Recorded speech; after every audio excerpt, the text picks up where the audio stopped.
If you had to choose a classic car that more than any other identified the good life and not a care in the world, what would it be?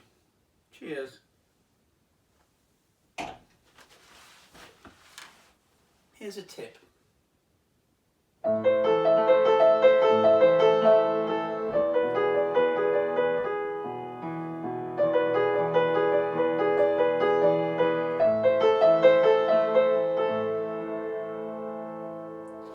The car that I always think of when I hear any snatch of Hotel California is the car I was going to buy, and I don't know what got into me because I had a wonderful Lancia Fulvia, but then I thought, oh, long distance trips, it wasn't so good, and I thought what I want is that, and it was a car I remember seeing in a film called Two for the Road, made in 1967, and it had Audrey Hepburn in it. And it was about driving down to the south of France, where else, of course. And anyway, it was Albert Finney was played opposite her. The film itself wasn't very good, and I suppose really the stars should have been like in To Catch a Thief, where actually they drove around in a sunbeam, and that was of course Cary Grant and Grace Kelly. But the car itself that I saw in To Catch a Thief, and which I saw around since then, was probably the most beautiful car that Mercedes-Benz have ever made before and since, and that's the 280 SL Pagoda roof, which was this one, especially a 1969 model, which is the one I was about to buy. And here she is. Very slim car, powerful engine, 2.8 litre. Mine was white with red upholstery, red leather. In fact, I've got a smaller version of it here, a little one. This is the actual car. Here's the door opens on this one. How about that? The door opens. There it is. The 280 SL.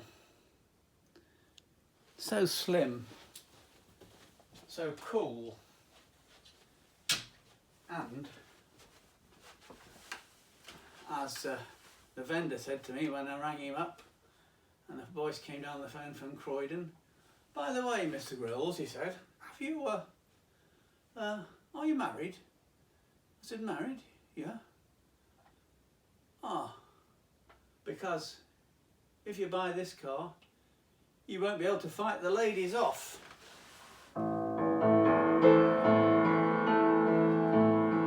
On a dark desert highway, cool wind in my hair, small smell of colitas rising up through the air. Up ahead in the distance, I saw a shimmering light. My head grew heavy and my sight grew dim. I had to stop for the night. There was something about this car when I went to look at it. I thought, you know, I don't know. I've got I'm married with a child, and I've got enough. I've got a busy job, and you know, I thought, God, you know, if I buy this, I'll be fighting off the women. Well, I'll come to that later, and stay around. This car was really an extraordinary piece of equipment. It had a detachable hood you take off. In fact, you really should have a garage for it, because you hoisted it up. It didn't fold or anything like that. It was a 1969 car. It was a beautiful car to drive. It wasn't like a Porsche or a sporting car, but it was fast. Of course it would be with a 2.8 litre engine. And it was roomy inside, but no room at the back, of course. For the small child we had, that was about it. The car itself was a real head turner, to such an extent that it caused a few problems. I used to drive it very slowly. One of the reasons I used to drive it slowly to my work in London was because it used so much petrol. It did about 14 miles to the gallon. And anyway, I took it to a Mercedes a dealership on Park Lane, and I said, "Is this correct?" And the man said, "Well," he said, you're the first person who's, I have to say so, who's complained about the about the petrol consumption of our cars, most of our clients don't seem to concern themselves to that extent.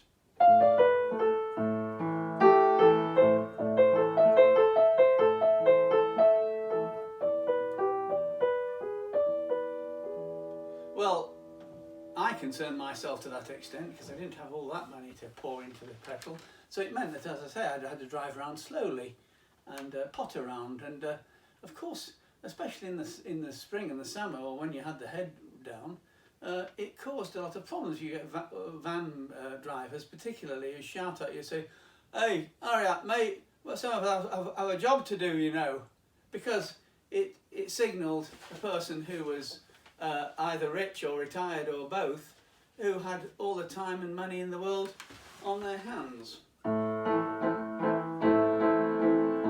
Her mind is Tiffany twisted. She got a Mercedes-Benz.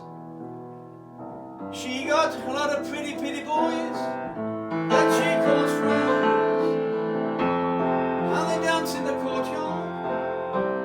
Sweet, slender, sweet. Some dance to remember, some dance to forget. Well, you couldn't forget being somebody like, I don't know, Cary Grant with 4 wheels, one on each corner. And I suppose women, when the women drove the car, they loved the car, they would think of themselves as Audrey Hepburn perhaps driving it. And it had that sort of like magic to it. You stepped into it and it was like stepping into a different world, a world where you didn't go to work, where you had time on your hands, and you could float off anywhere you liked. And in fact, in America, it was advertised as "Come glide with me" instead of "Come fly with me," Frank Sinatra. And in fact, in America, they probably used to drive it around with Frank Sinatra on the soundtrack, I would have thought. But for me, the Eagles, that Regal song, epitomises this car more than any other. But one of the things it did do was that I had a show, a big exhibition of my work in 1984, and 1983. I got this car in 1982, and it travelled around the country, and it's a retrospective. And one of the places, ports of call, was in Birmingham at the Icon Gallery, a big gallery in the centre of Birmingham. And the Guardian art critic arrived to review it, and she walked in, and I was in the gallery, and she said to her, overheard her say to the receptionist, said, "I come to see the Vaughan Grill show," and she said, "Whose is that Mercedes outside?" And the receptionist said, "Vaughan Grills, it's the artist." After that, I tell you, I took her in the car and we went romantically round Spaghetti Junction, and I got a brilliant review.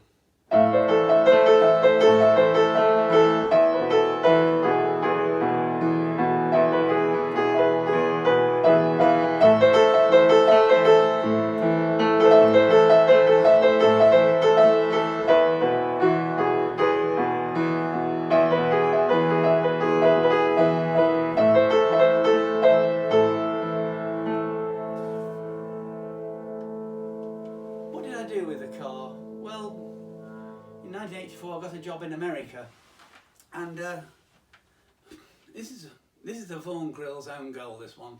I was going to export it to America, and then I found out that if I did that, you'd have to have all the different bumpers, fenders put on for the new safety regulations, and the other things as well, lights and so on, have to be changed. And I thought, no, I can't really do that. And I should have really, maybe just because I was going for 3 or 4 years, I should have just laid it up, driven it to my mother's got a big garage in Newark. I could have kept it there and driven it around, or she could have driven it around, keep it going. But I decided to sell it, and I sold it to a doctor, funnily enough, who was over from New Zealand. I think he's probably in New Zealand now. He exported it back to New Zealand, where they didn't have all those sort of regulations. And I always regret it, because together, when I think about those things, why I sold it, for £5,000, which is what I bought it for. That car now is worth well past 100,000, 150, 175, depends what they are. Probably more than all my other cars put together. Welcome to Hotel California. Such a lovely place. Such a lovely place. Plenty of room at the Hotel California. Any time of the year, you can find it here.